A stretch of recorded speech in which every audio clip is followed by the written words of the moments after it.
Hello everyone, how are you? So students, हम लोग RX, alcohols and ethers chapter कर रहे हैं। तो लास्ट क्लास में हमने न्यूक्लियोफिलिक सब्स्टिट्यूशन रिएक्शंस के बेसिक कंसेप्ट के बारे देखा था। हमने देखा था SN1 क्या है, SN2 क्या है, isn't it? And different type of nucleophilic substitution reaction के लिस्ट मैंने आपको दिए थे। तो आज हम लोग एक एक करके SN1, SN2 के बारे डिटेल में स्टडी करेंगे। तो सबसे पहले will starting with SN1 reaction. तो स्टूडेंट SN1 अगर आपको याद होगा तो मैंने बताया था कि अगर एक न्यूक्लियोफाइल है and you have RX and this is giving you RNU plus X minus, अगर ये रिएक्शन हो रहा है, so this is substitution reaction and if this reaction is taking place in two step, अगर ये जो रिएक्शन हो रहा है it takes place in two step, take place in two steps. Step one is कि RX सबसे पहले R plus plus X minus में टूट रहा है and definitely this will be a slow step, और फिर न्यूक्लियोफाइल आपका अटैक कर रहा है R प्लस पे to give you RNU। So definitely this will be a fast step क्योंकि यहां केवल बॉन्ड का फॉर्मेशन हो रहा है। क्लियर है? तो ऐसे रिएक्शन को हम लोग SN1 कहते हैं। Why we call this as SN1? Because rate of reaction directly depends on RX only, है ना? So rate is equal to K times concentration of RX। So molecularity और order of this reaction is 1, है ना? तो सबसे पहली बात कि rate expression for first point, so points for SN1, पहली बात रेट एक्सप्रेशन जो होगा R rate is equal to K concentration of RX। दूसरी बात it is unimolecular reaction, unimolecular reaction and also order of this reaction is 1, order is equal to 1. Clear hai? Third point. Fourth point, I will say that why this is called as SN1, nucleophilic substitution unimolecular, because the molecularity of the reaction is 1. Clear hai? Fourth very important point that we have to know over here is, in this case, rate of reaction is directly proportional to stability of carbocation. ठीक है ना? तो student, if you will ask me that which are the factors or which will affect SN1, तो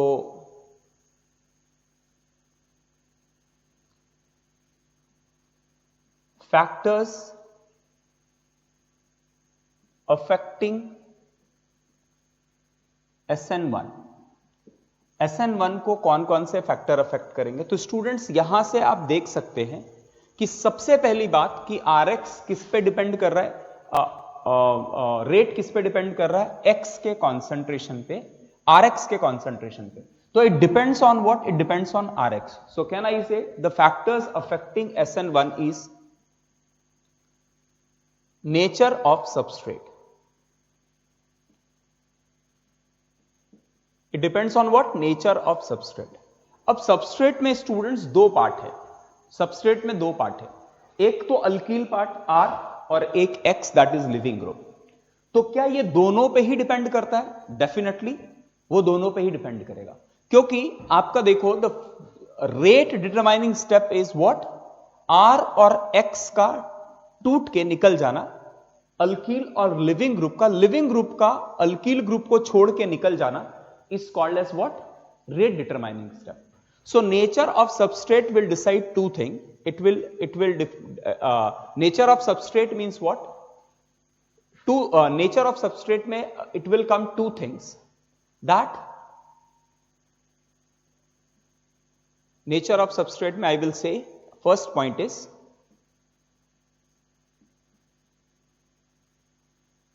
stability of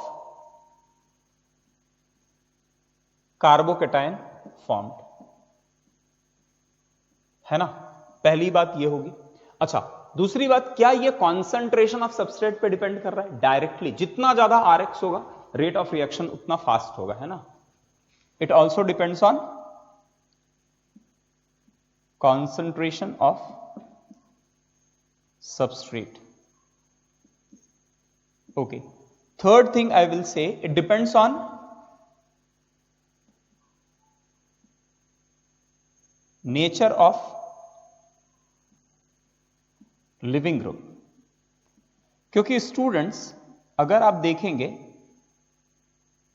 RDS में हमारे पास, RDS is what? Rate determining step. यही step होता है जो रेट ऑफ रिएक्शन को डिसाइड करता है.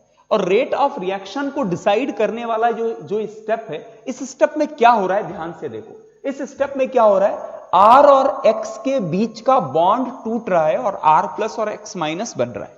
अब ये रिएक्शन जितना फास्ट होगा रेट ऑफ रिएक्शन उतना फास्ट होगा, isn't it?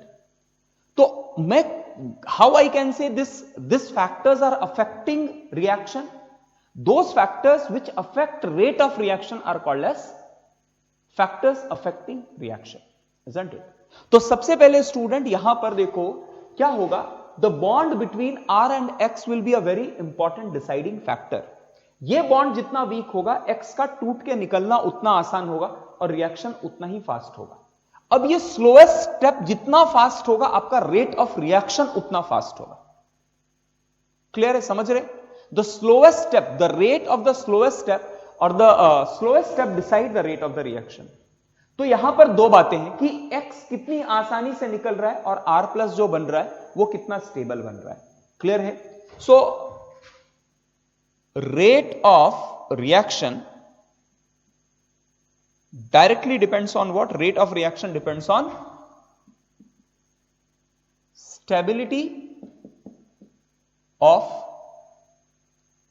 Carbocation and it also depends on stability of living group. तो students SN1 will be faster. SN1 बहुत फास्ट हो जाएगा अगर आपका क्या है? अगर आपका जो कार्बोकैटायन फॉर्म हो रहा है वो काफी स्टेबल हो तो. क्लियर है? More stable carbocation will be higher will be the rate of reaction. SN1 होने की चांसेस उतना बढ़ जाएगा जितना ज्यादा कार्बोकैटायन स्टेबल होगा. और लिविंग ग्रुप जितना स्टेबल होगा, लिविंग ग्रुप एबिलिटी जितनी ज्यादा होगी उतना SN1 होने के चांसेस उतने ज्यादा रहेंगे. अच्छा, नाउ सबसे पहले students as I said the factor affecting SN में कौन कौन से होने वाले हैं. तो आप यहां से देख रहे हैं स्लोएस्ट स्टेप में जो ये रिएक्ट करता है that is going to decide कि रेट ऑफ रिएक्शन किस पे डिपेंड करने वाला है. तो हमने देखा stability of carbocation is the deciding factor, concentration of substrate is the deciding factor, nature of leaving group is the deciding factor. Can you tell me are there any other factors which can also increase the rate of this step? कोई ऐसा और factor है क्या जो rate of reaction को decide कर सकता है? बताइए. कोई ऐसा फैक्टर है क्या जो रेट ऑफ रिएक्शन को डिसाइड कर सकता है? हम एक एक करके फैक्टर्स अफेक्टिंग SN1 की बात कर रहे हैं, है ना.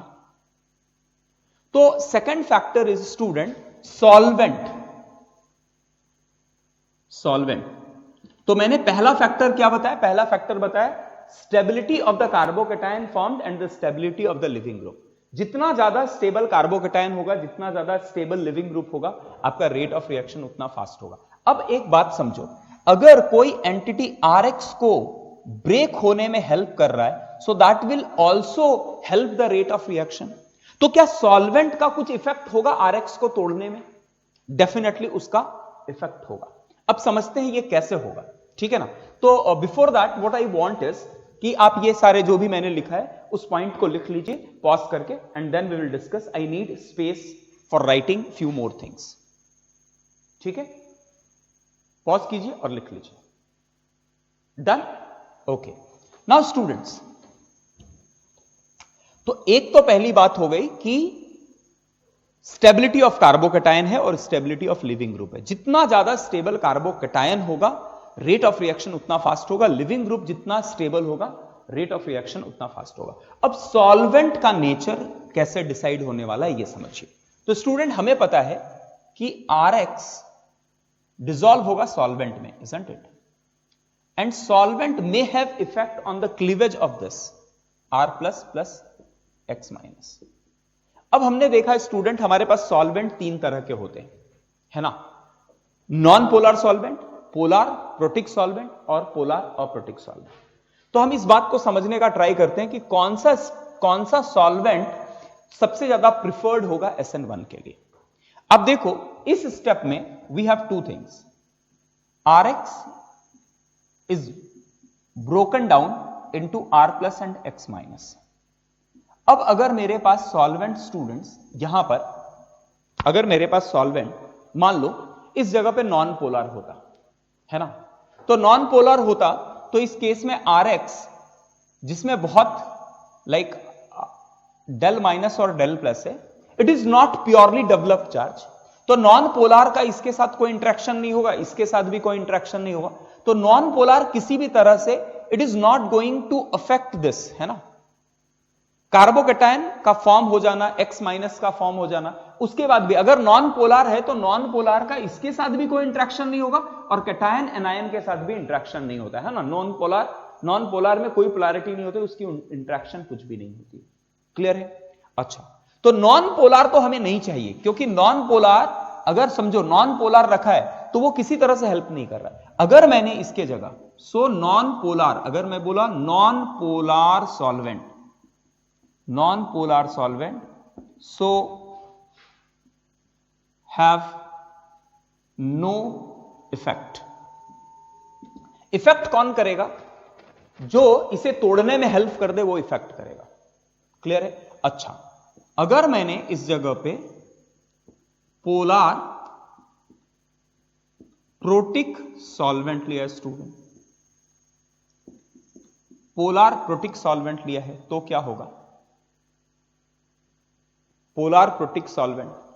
अब polar protic solvent means we know polar protic solvent helps cation और एनायन दोनों को ही सॉल्वेट कर लेता है।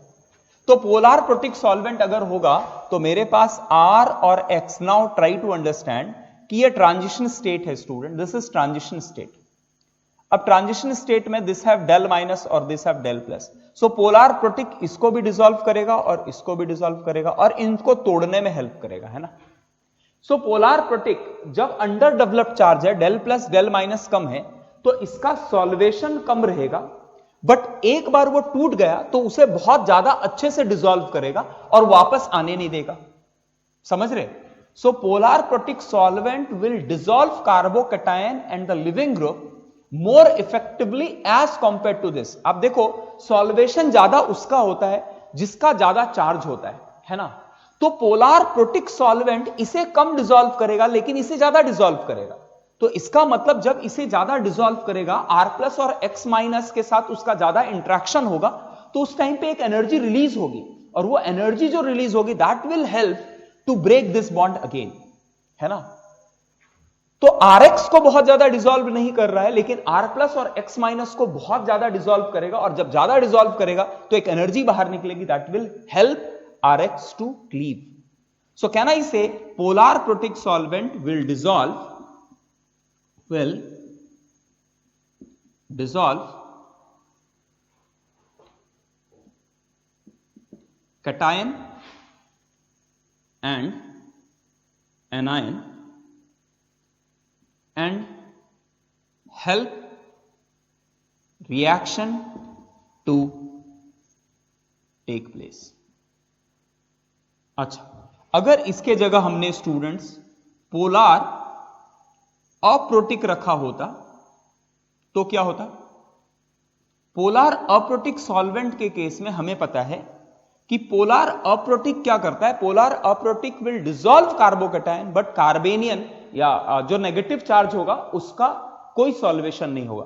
तो इस केस में सॉल्वेशन काफी कम रहेगा as compare to polar protic solvent. So polar aprotic solvent will just dissolve cationic part but anion will be free. तो ये काफी अच्छा सॉल्वेंट नहीं होगा, है ना। Will just dissolve cation but not anion. So यहां पर नोट करने के लिए can we say the solvent के केस में can we say the polar protic solvent will help SN1 to take place. So polar protic solvent helps SN1 to take place. तो SN1 को favour कौन करता है? पोलार प्रोटिक सॉल्वेंट फेवर करता है ना। तो दो फैक्टर हमने देख लिया, एक तो RX, दूसरा सॉल्वेंट, है ना। पहली बात क्या है? RX, दूसरी बात क्या है? सॉल्वेंट। तीसरी बात उसी में लिविंग ग्रुप, हमने लिविंग ग्रुप एबिलिटी देखा। जितना अच्छा लिविंग ग्रुप होगा rate of reaction will be that faster and that will favour the rate of reaction. Clear है? ठीक है। सो दो फैक्टर हो गए। Now let's come to the third factor. Third factor की क्या न्यूक्लियोफाइल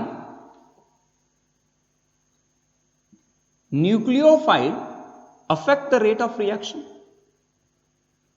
बोल सकते हो स्टूडेंट, बता सकते हो आप न्यूक्लियोफाइल रेट ऑफ रिएक्शन को अफेक्ट करेगा या नहीं करेगा? तो इसका जवाब होगा, सबसे पहला जवाब होगा कि देखो न्यूक्लियोफाइल है, रिएक्शन में है, बट क्या वो स्लोएस्ट स्टेप में इन्वॉल्व है? तो आप देखेंगे वो स्लोएस्ट स्टेप में इन्वॉल्व नहीं है, isn't it? वो फास्ट स्टेप में इन्वॉल्व है। अब ये कितना भी फास्ट हो जाए, रेट ऑफ रिएक्शन किस पे डिपेंड करेगा? स्टेप 1 पे डिपेंड करेगा। तो न्यूक्लियोफाइल के कॉन्सेंट्रेशन का कोई भी इफेक्ट नहीं होने वाला है रेट ऑफ रिएक्शन पे। आप कितना भी ज्यादा न्यूक्लियोफाइल ले लो, समझ रहे क्या? आपने एक रिएक्शन लिया है जहां न्यूक्लियोफाइल आपने 1 मोलार लिया है, दूसरा रिएक्शन लिया है और same amount of RX, 1 molar RX लिया है, और यहां पर 2 मोलार न्यूक्लियोफाइल लिया है और 1 मोलार RX लिया है। तो क्या अगर मैंने न्यूक्लियोफाइल का कॉन्सेंट्रेशन को बढ़ा दिया है, कॉन्सेंट्रेशन ऑफ न्यूक्लियोफाइल को मैंने इंक्रीज कर दिया है, तो क्या रेट ऑफ रिएक्शन बढ़ेगा?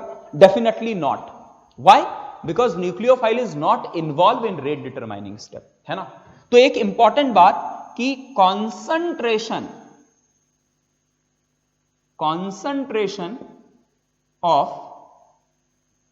Nucleophile have no effect on rate of reaction. Clear? अब लेकिन मैं यहां एक बहुत इंपॉर्टेंट बात आपको बताना चाहूंगा, एक बहुत ही इंपॉर्टेंट बात मैं आपको यहां पर स्टूडेंट्स कन्वे करना चाहूंगा, जो बहुत इंपॉर्टेंट है, यहां पर समझने वाली बात है कि हमें लगता है कि न्यूक्लियोफाइल किसी भी तरह से असर नहीं करने वाला है SN1 को, बट ठीक है उसके कॉन्सेंट्रेशन का कोई फर्क नहीं पड़ेगा, बट नेचर ऑफ न्यूक्लियोफाइल का असर होने वाला है SN1 में। अभी क्यों, आप समझो कि SN1 कब होगा? फॉर SN1 रिएक्शन टू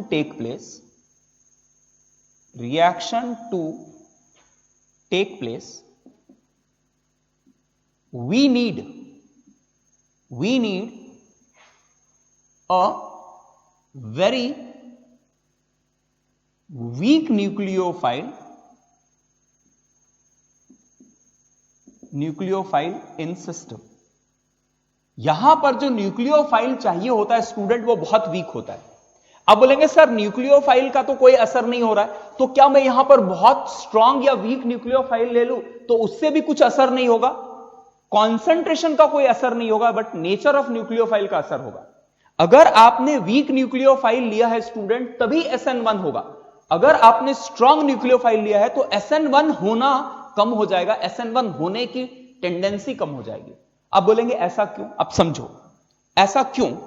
क्योंकि स्टूडेंट, अगर आपका न्यूक्लियोफाइल स्ट्रांग है मतलब इसके ऊपर जो नेगेटिव चार्ज है वो स्ट्रांगली होल्ड नहीं कर पा रहा और ये किसी को देना चाह रहा है। अब मेरे SN1 होने का क्राइटेरिया क्या है कि ये चुपचाप बैठे, ये कुछ भी ना करे, और तब तक ये अटैक करने से पहले R+ और X- टूट जाए। अब आपको पता है ये जो प्रोसेस है, this is a very slow process. अगर ये स्लो प्रोसेस है तो इसके होने में टाइम लग रहा है, तो इसके होने तक टाइम लग रहा है, तो इसके लिए क्या चाहिए? न्यूक्लियोफाइल उस टाइम तक अपने ऊपर का नेगेटिव चार्ज आसानी से टॉलरेट कर पा रहा होगा, तभी इस रिएक्शन को होने देगा। नहीं तो क्या करेगा? न्यूक्लियोफाइल आके इस पे टूटने से पहले अटैक कर देगा। क्लियर है? समझ में आ रहा है? ये स्टेप हो जाए, ये ब्रेक हो जाए और फिर न्यूक्लियोफाइल अटैक करे, इसके होने की पॉसिबिलिटी तभी रहेगी जब न्यूक्लियोफाइल बेचारा बहुत वीक है, चुपचाप बैठा हुआ है कि भाई टूट ले तू, मुझे कुछ फर्क नहीं पड़ता है, तू टूट ले। लेकिन अगर न्यूक्लियोफाइल बहुत तगड़ा है, अरे नहीं मैं अपने ऊपर नेगेटिव चार्ज नहीं रख सकता हूं, और वो वेट ही नहीं करने वाला RX को तोड़ने का, उससे पहले जाएगा और बूम मार के X को बाहर निकाल देगा, तो ऐसे रिएक्शन को तो SN1 कहेंगे ही नहीं। क्लियर है क्या?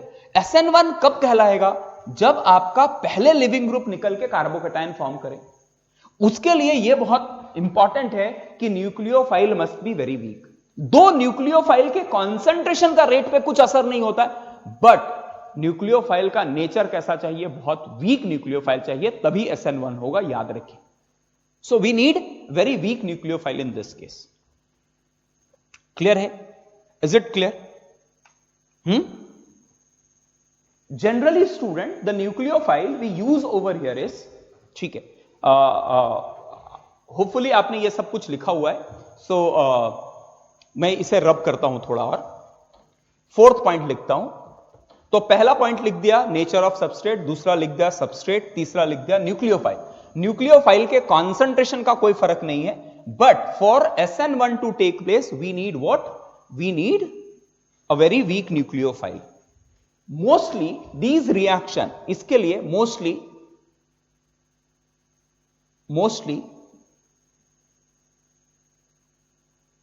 Nucleophile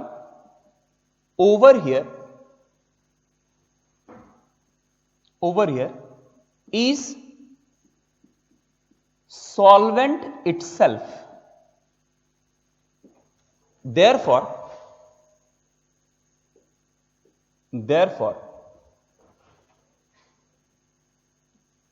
reaction is called as solvolysis. Basically SN1 को हम लोग सॉल्वोलिसिस के भी नाम से जानते हैं। सॉल्वोलिसिस मतलब जहां पर lysis, cleavage of bond is done by solvent. Solvent help कर रहा है। यहां पर आपने देखा था ना, हमने पोलर प्रोटिक सॉल्वेंट लिया था, तो it was helping RX to get separated, है ना। अगर सॉल्वेंट आपका वाटर है, अगर solvent is water, if solvent is water, the reaction is called as hydrolysis. अगर आपका सॉल्वेंट मिथेनॉल है, पोलर प्रोटिक सॉल्वेंट चाहिए होता है इसके लिए, है ना, तो मिथेनॉल है, so it will be called as methanolysis. अगर आपका इथेनॉल है, it will be called as ethanolysis and so on. Clear है? एसिटिक एसिड अगर आपका सॉल्वेंट है, it will be called as acetolysis. तो जनरली आप इसे वर्ड देखेंगे हाइड्रोलिसिस या सॉल्वोलिसिस। ये क्लियर है? This reactions are called as solvolysis. तो हमने कितने फैक्टर्स देख लिए? हमने 3 फैक्टर्स या 4 फैक्टर्स आप कहेंगे, वो देख लिया। Nature of substrate, nature of leaving group, solvent and nucleophile. अच्छा student, any other factors which affect this SN1 reaction, SN1 reaction को होने के लिए और कोई फैक्टर्स है जो अफेक्ट करता है? Can you tell me? So basically catalyst,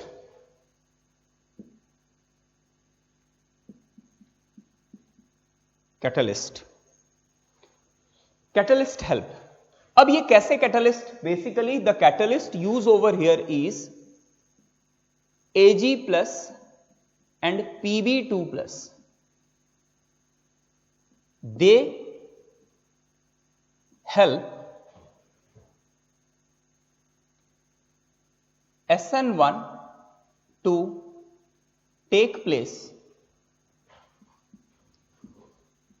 in case of alkyl halide. Alkyl halide के केस में SN1 को फेवर करता है Ag प्लस या Pb प्लस। अब ये समझते हैं कैसे। अब देखो स्टूडेंट, जैसे आपके पास R क्लोराइड है और आपने Ag प्लस ले लिया, तो ये basically Ag plus and Pb plus are called as halogen nature. Halogen छीन लेता है, चेन नेचर आपने सुना होगा ना, चेन खींच के भागने वाला। तो ये कैसा है Ag प्लस, क्योंकि because it have empty D orbital और इसके पास बहुत सारे इलेक्ट्रॉन क्लाउड है, तो वो क्या करता है, इसके इलेक्ट्रॉन क्लाउड को एक्सेप्ट कर लेता है और R प्लस के फॉर्मेशन में हेल्प करता है। So they generally help the catalyst that is used with Rx for SN1 is Ag plus and Pb2 plus. ठीक है, तो these are the factors. Okay, temperature and pressure. Temperature and pressure, pressure तो basically students we take normal pressure. So one more thing is temperature. अब इस पे हम लोग यहां ज्यादा जनरल डिटेल डिस्कशन नहीं करेंगे, जब एलिमिनेशन की बात करेंगे तो उस टाइम पे हम लोग टेम्परेचर का फैक्टर देखेंगे। So temperature used over here is low temperature, low temperature और normal temperature. You cannot use high temperature over here. So these are the few important things or few important factors which affect SN1. Clear है? लिख लीजिए इन सारी बातों को। Pause the video and take it down.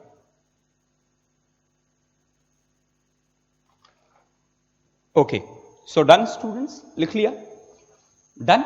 चलिए अब थोड़े और कुछ इंपॉर्टेंट पॉइंट्स लिखते हैं। तो सबसे पहला important points to be noted. सबसे पहली बात कि students we know that rate of reaction is directly proportional to what? Stability of carbocation. Stability of carbocation पे डिपेंड करेगा, है ना। जितना ज्यादा स्टेबल कार्बोकैटायन होगा रेट ऑफ रिएक्शन उतना फास्ट होगा, जितना कार्बोकैटायन अनस्टेबल होगा SN1 होने की पॉसिबिलिटी उतनी कम होती जाएगी। ठीक है ना। तो I am giving you few question based on that. आपको क्या करना, यू हैव टू कंपेयर कि किस केस में SN1 जो होगा वो फास्ट होगा। What will be the rate of SN1 for the different compounds we are giving, है ना। चलिए तो कुछ इस पे क्वेश्चंस करते हैं, मैं आपको कुछ क्वेश्चंस देता हूं, उसे सॉल्व कीजिए आप।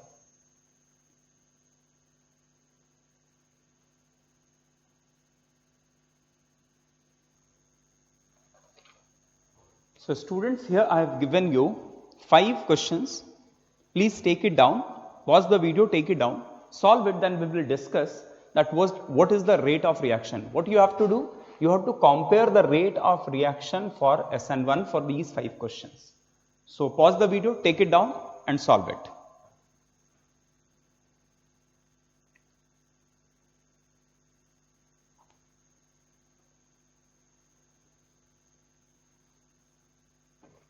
And here what you have given is, you have given the substrates are given over here. So done students? So should we discuss? तो सबसे पहली बात स्टूडेंट क्या बोला, rate of reaction depends on stability of carbocation. तो question number 1, if you see question number 1, तो आपको क्या करना है, सबसे पहले कार्बोकैटायन फॉर्म करना है। कार्बोकैटायन तीनों के केस में फॉर्म करके देखना है कि सबसे ज्यादा स्टेबल कहां होगा, फर्स्ट, सेकंड एंड थर्ड। तो चलिए बताइए सबसे ज्यादा स्टेबल कार्बोकेटाइन कहां पर है? ए बी सी में सबसे ज्यादा स्टेबल कौन है? 100% सी बहुत ज्यादा स्टेबल है क्योंकि एरोमेटिक होगा, है ना। अच्छा, ए और बी में व्हाट यू थिंक, कितनों का बी आया है? गलत आया है। क्यों? क्योंकि कार्बोकेटाइन की स्टेबिलिटी देखते समय आपको इंडक्टिव से पहले हाइपर कॉन्जुगेशन देखना है ना। तो इसमें 3, इसमें 3 और इसमें 3, 9 अल्फा हाइड्रोजन, जबकि यहां पर 2 और 2 4 और 2 6 alpha hydrogen. So order is C greater than A greater than B. Clear हुआ? किसी ने गलती तो नहीं किया ना, हाइपर कॉन्जुगेशन को हाइपर कॉन्जुगेशन छोड़ के इंडक्टिव तो नहीं देखा ना। चलिए, now question number 2। Question number 1 is done. Now question number 2। Question number 2 में again what you have to do student, आपको क्या करना है? हैलोजन जो लिविंग ग्रुप है उसको बाहर निकालना है और फिर आपको देखना है कि बचा हुआ जो कार्बोकेटायन है उनमें सबसे ज्यादा स्टेबल कौन है, उसके लिए रेट ऑफ रिएक्शन सबसे ज्यादा होगा। तो क्वेश्चन नंबर 2 में अगर आप देखेंगे तो again we have this carbocation, दूसरे केस में नाइट्रोजन, यहां एक plus charge, this is A, this is B. Now in the case of C we have positive charge, this is C, and in the case of B we have positive charge over here. So we have A B C D, 4 entities हैं। तो सबसे ज्यादा stable कौन होगा student? यहां पर देखो hyper conjugation है 9 अल्फा, इस केस में रेजोनेंस है ना, नाइट्रोजन इलेक्ट्रॉन दे रहा है, and even in this case we have resonance. तो हमें पता है रेजोनेंस एक बड़ा फैक्टर है। अच्छा, ऑक्सीजन और नाइट्रोजन दोनों रेजोनेंस अगर दिखा रहे तो ज्यादा रेजोनेंस कौन दिखाएगा? नाइट्रोजन दिखाएगा, है ना। Nitrogen being less electronegative will supply electron, so be greater than D greater than. अच्छा, अब ए और सी में यू हैव अल्फा हाइड्रोजन, यहां पर 4 अल्फा और यहां पर 9 alpha, so A and then C. So this is the order. Clear है? अब इसकी बात करें क्वेश्चन नंबर 3, तो ये टूटेगा कार्बोकेटायन यहां और ये टूटेगा कार्बोकेटायन यहां। तो स्टूडेंट यहां रेजोनेंस है, यहां केवल hyperconjugation, so rate will be greater for second A और बी में। If you call this as A and this as B, the rate of SN1 will be greater in the case of B, है ना। अभी यहां पर student जब हम लोग कंपेयर कर रहे हैं तो just I have given you substrate, बाकी सारे कंडीशंस हम लोग सेम मान रहे हैं, है ना। सॉल्वेंट सेम है, न्यूक्लियोफाइल सेम है, टेम्परेचर सेम है, कैटलिस्ट सेम है या नहीं है catalyst. Okay, now question number 4। Now question number 4।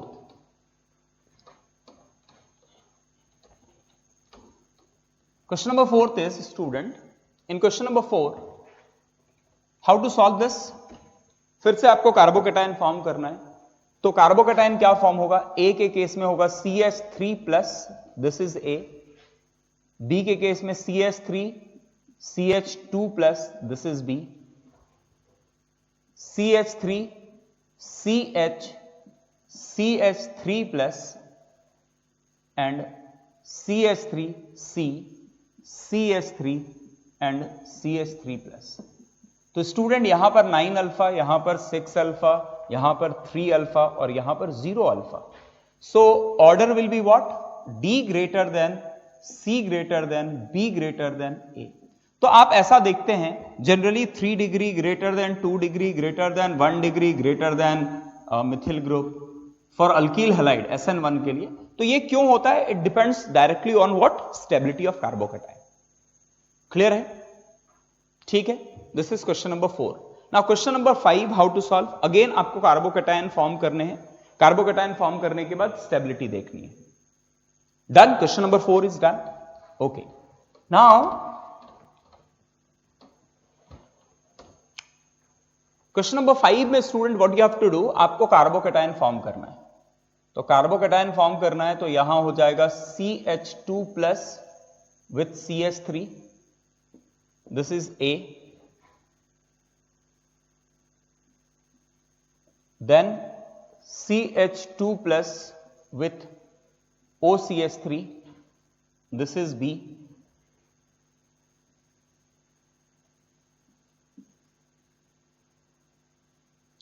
then CH2+ and this, and at last you have NO2 attached to this benzene ring, CH2 plus NO2. तो आप कैसे करेंगे, स्टेबिलिटी कैसे करेंगे, आप इफेक्ट देखेंगे कि सारे इफेक्ट क्या दिखा रहे हैं. तो यहां पर प्लस H इफेक्ट दिख रहा है, हाइपर कॉन्जुगेशन है ना, because this part is same everywhere. तो नीचे की चीजें जो है that is going to decide कि what will be the stability order. Clear है? What will the stability order will be decided by what? It will be decided by the factors which is attached. यहां पर plus M आने वाला है.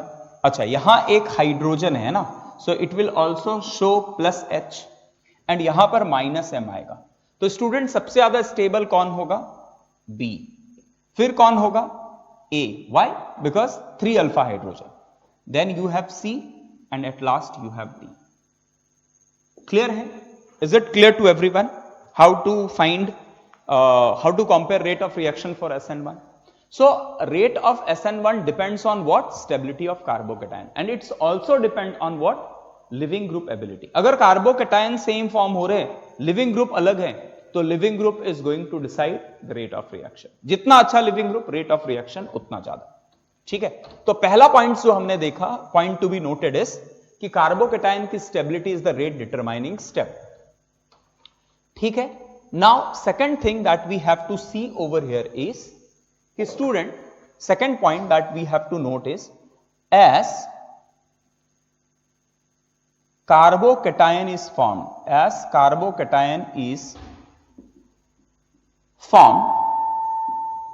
carbocation is formed, rearrangement is possible. Rearrangement of carbocation is possible. तो याद रखना, जहां जहां कार्बोकैटायन का रीअरेंजमेंट हो सकता है, वहां आपको रीअरेंजमेंट करना है. Rearrangement is possible. क्लियर है? So rearrangement of carbocation is possible because carbocation is formed and we know, हमने देखा है कार्बोकैटायन का रीअरेंजमेंट पे काफी हमने लेक्चर लिया है, और वहां पर हमने देखा था कि कार्बोकैटायन जनरली 5 तरीकों से रीअरेंज करता है अपने को: hydride shift, phenyl shift, Mithil shift, ring contraction and ring expansion, है ना. तो कार्बोकैटायन, क्योंकि कार्बोकैटायन फॉर्म हो रहा है, तो रीअरेंजमेंट पॉसिबल हो सकता है. क्लियर?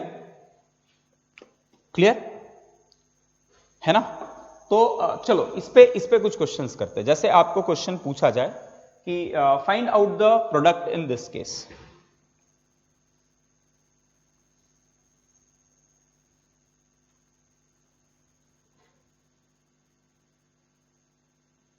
Cl, और इसे मैं रिएक्ट करा रहा हूं H2O as a solvent, and solvent itself will act as a nucleophile, है ना. तो इस रिएक्शन का फाइनल प्रोडक्ट क्या होगा? इस रिएक्शन का फाइनल प्रोडक्ट क्या होगा? If this reaction is taking place through SN1, मैं मान ही के चलता हूं कि SN1 हो रहा है. अभी ये भी हम समझेंगे कि कब SN1 होगा, कब SN1 नहीं होगा, कब SN2 होगा, कब SN1 भी नहीं होगा, SN2 भी नहीं होगा, कुछ और ही होगा. यह सब कुछ समझने की जरूरत है. बट यहां मैं आपको बता रहा हूं SN1 होगा. अगर SN1 होगा स्टूडेंट, तो सबसे पहले मुझे क्या करना पड़ेगा? The first step, I have to remove leaving group from this place. तो जैसे ही लिविंग ग्रुप को मैं हटाऊंगा, तो क्या होगा? यहां पर कार्बोकैटायन का फॉर्मेशन होगा. क्या इस जगह पे रीअरेंजमेंट पॉसिबल है? तो यहां आप देखेंगे तो number of alpha hydrogen is 5 alpha hydrogen, है ना.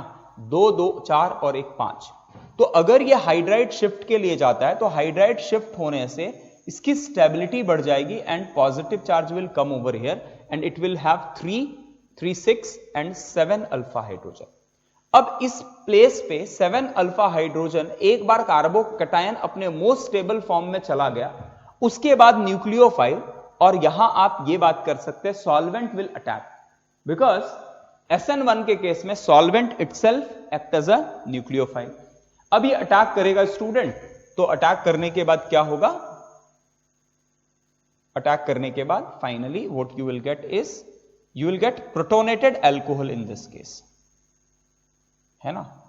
यहां आ जाएगा OH और H, और यहां एक प्लस आ जाएगा. एंड आफ्टर दिस एक H+ will move out of the system और क्या मिल जाएगा आपको एक अल्कोहल मिल जाएगा। सो this is the final product. तो जहां पर भी रीअरेंजमेंट पॉसिबल है आपको रीअरेंजमेंट करके लेना है। This is the very very important point जो कि आपको पता होना चाहिए। क्लियर है? So this is the second very important point कि as carbocation is form, rearrangement of carbocation will take place. ठीक है, चलिए एक और last point, the third very important point we will add over here, और फिर उसके बाद आज का क्लास खत्म करेंगे। That is stereochemistry of SN1 reaction. ठीक है, so pause the video and take it down.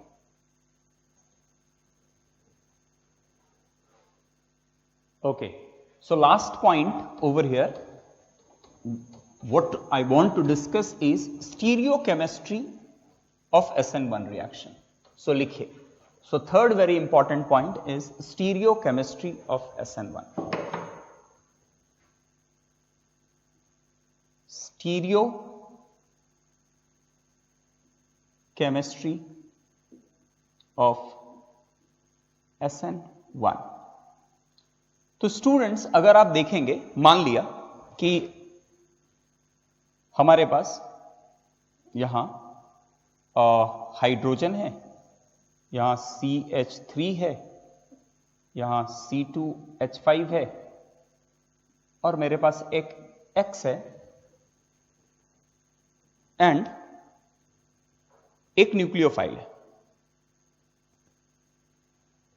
और यहां मैं एक न्यूक्लियोफाइल जो ले रहा हूं वो वाटर ले लेता हूं, सॉल्वोलिसिस करवा रहा हूं, है ना, मान लिया। तो स्टूडेंट पहले स्टेप में हमें पता है कि व्हाट विल हैपन, यहां पर कार्बोकैटायन का फॉर्मेशन होगा, है ना, कार्बोकैटायन का फॉर्मेशन होगा। अब स्टूडेंट जब कार्बोकैटायन की फॉर्मेशन होती है तो आपको यह पता है कि carbocation is what, carbocation is a planar structure, it is sp2 hybridized, planar हो जाएगा, है कि नहीं। अब स्टूडेंट प्लेनर हो जाएगा। नाउ आफ्टर दिस, एक बार कार्बोकैटायन फॉर्म हो गया, रीअरेंज हो गया, जहां जितना भी रीअरेंजमेंट होना है वो रीअरेंजमेंट हो जाएगा। उसके बाद water molecule will attack. Now question is, water molecule जब अटैक कर रहा है तो वो किस साइड से अटैक करेगा? वो नीचे से भी अटैक कर सकता है और ऊपर से भी अटैक कर सकता है। तो यहां पर दो तरह के प्रोडक्ट क्यों मिलेंगे? क्योंकि उसके दो कॉन्फ़िगरेशन होंगे, है ना। तो चलो इसका कॉन्फ़िगरेशन दिखाने के लिए मैं क्या करता हूं, सबसे पहले स्टूडेंट कॉन्फ़िगरेशन दिखाने के लिए चलो इसको ले लेता हूं toward the observer and let's take it away from observer. तो थोड़ा इसकी स्टीरियोकेमिस्ट्री पे बात करते हैं। अब ये हो गया क्या, now this is what, this is planar. अब इसके लिए कुछ फर्क नहीं पड़ने वाला है। अब एक बार प्लेनर बन गया। अब H2O ने जब अटैक किया, तो मान लिया H2O is attacking in such a way that, वो ऐसा अटैक कर रहा है कि जो पुराना कॉन्फ़िगरेशन है वो मेंटेन हो जाए, है ना। तो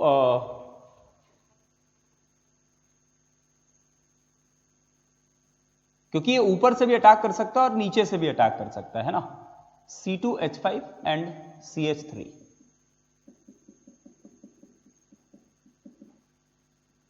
अब स्टूडेंट्स इसके अलावा और एक कॉन्फ़िगरेशन होगा। अब देख लो, मान लिया कि H2O ने इधर से अटैक किया और आप इधर ऐसे ऑब्जर्व कर रहे हो, आप इस साइड से ऑब्जर्व कर रहे हो। तो मान लिया मैं इधर से ऑब्जर्व कर रहा हूं, hydrogen OH, C2H5 is toward the observer and CH3 is away from observer. जब ये अटैक करेगा इधर से तो दिस विल बेंड ना, समझ रहे ना। एंड मैं अगर इधर से ऑब्जर्व कर रहा हूं तो C2H5 मेरे सामने है और CH3 अवे फ्रॉम ऑब्जर्वर है, जब H2O ने इधर से अटैक किया। अच्छा, अब अज्यूम करो कि H2O ने पीछे से जाके अटैक किया। जब पीछे से अटैक करेगा तो भी मैं इधर से ऑब्जर्व कर रहा हूं, तो C2H5 अभी मेरे toward the observer and CH3 is away from observer. अब ऑब्जर्वेशन देखो, जब आप ऑब्जर्वर का पोजीशन आपको फिक्स रखना पड़ेगा, है ना। तो अगर ये प्लेन में मान लिया एक प्लेनर मॉलिक्यूल था H, CH3 एंड C2H5। अब इसने H2O ने अगर ऊपर से अटैक किया और मैं मान ऐसे देख रहा हूं तो मुझे कैसा दिखेगा? मुझे देखते समय H2O इधर, H इधर और जो CS3 था, जैसा भी CS3, अगर ये टुवर्ड द ऑब्जर्वर था तो मुझे टुवर्ड द ऑब्जर्वर दिखेगा, और एक और केस बनेगा जहां पर hydrogen and it will be like OH2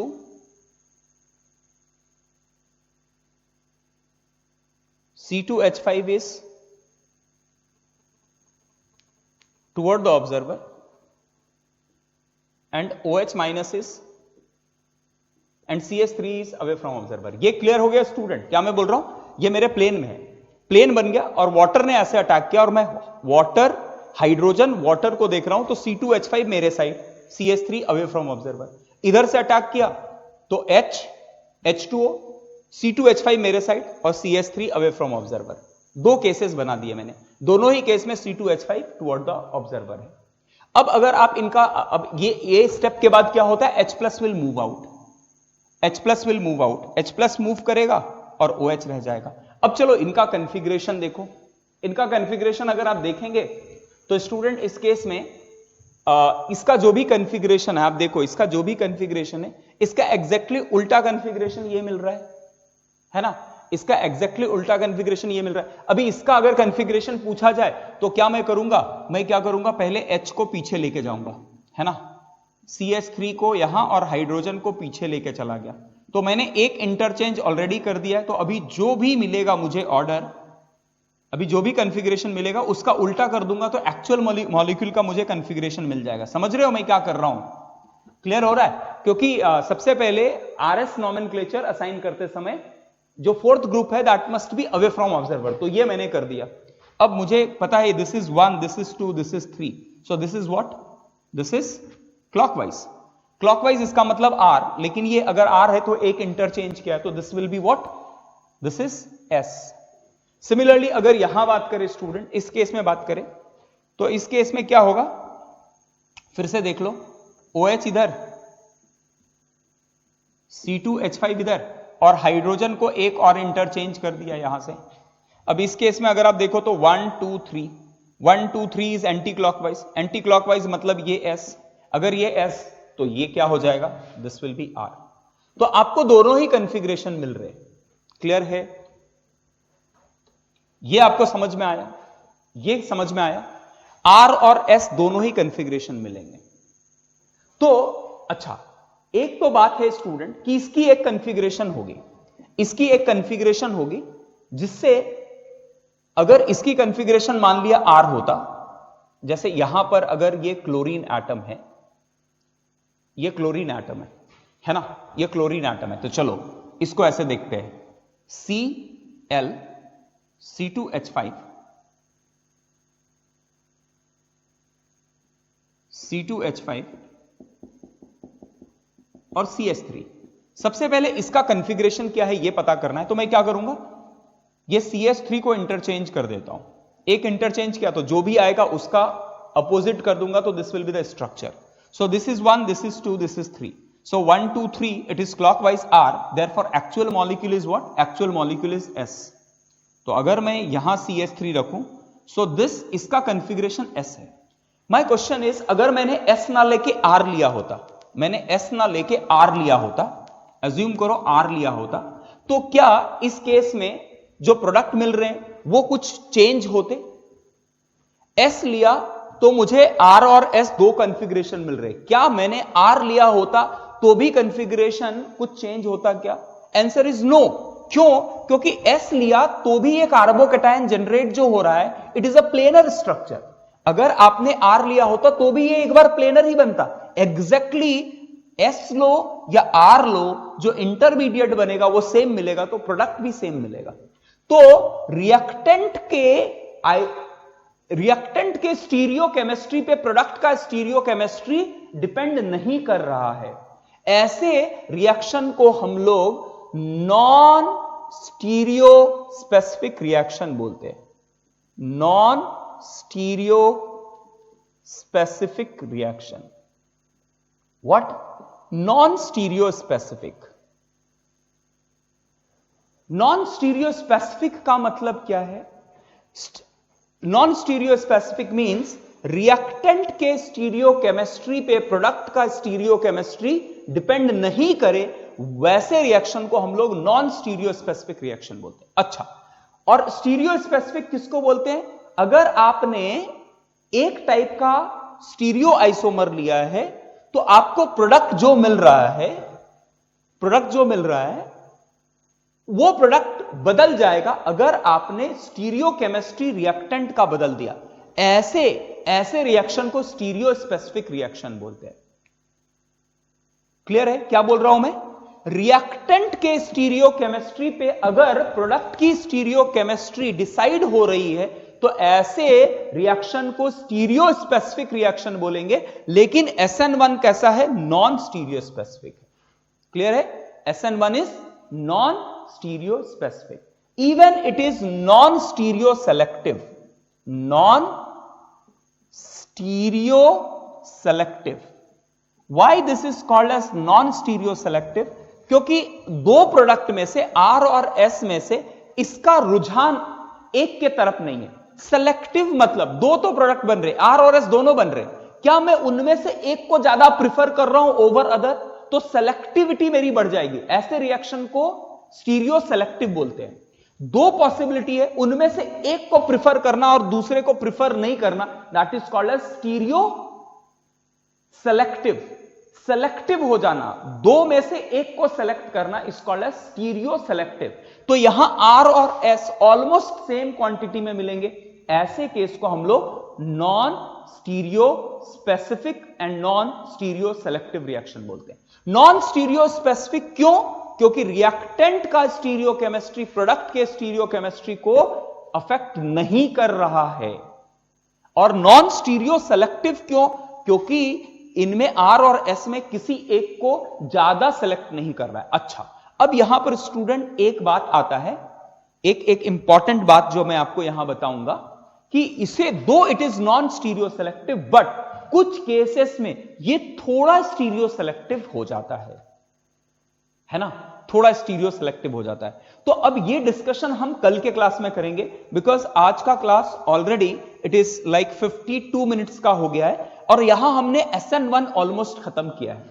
तो अब नेक्स्ट क्लास में we will discuss about SN1 के फ्यू क्वेश्चंस एंड SN2 के बारे हम लोग डिस्कशन करेंगे। SN1 के क्वेश्चन करेंगे नेक्स्ट क्लास में, फिर हम लोग SN2 पे बात करेंगे। ठीक है?